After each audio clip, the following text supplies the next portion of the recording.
وزیر اعلیٰ سندھ سید مراد علی شاہ نے مالی سال 2026 سے 2027 کا بجٹ سندھ اسمبلی میں پیش کر دیا، جس کا مجموعی حجم 3.562 خرب روپے رکھا گیا ہے۔ بجٹ میں کسی بھی نئے ٹیکس کا اعلان نہیں کیا گیا، جبکہ سرکاری ملازمین کی تنخواہوں اور پنشن میں 7% اضافے اور ایڈہاک ریلیف الاؤنس 2022 اور 2025 کو ضم کرنے کا فیصلہ کیا گیا ہے۔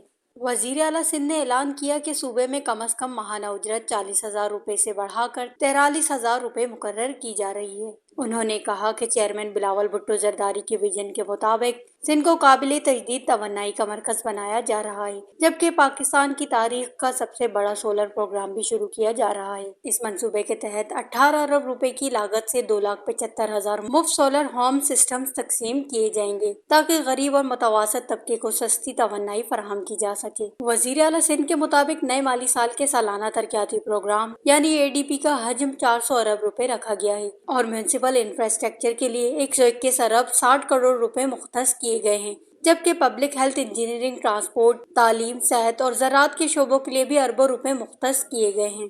کراچی کی ترقیاتی کے لیے متعدد میگا منصوبوں پر کام جاری رکھنے کا اعلان کیا گیا ہے۔ Greater Karachi sewerage line S3، Lyari transformation package, Karachi traffic corridor improvement programme اور اندرونی سڑکوں کی بحالی کے منصوبوں کے لیے خطیر فنڈز مختص کیے گئے ہیں۔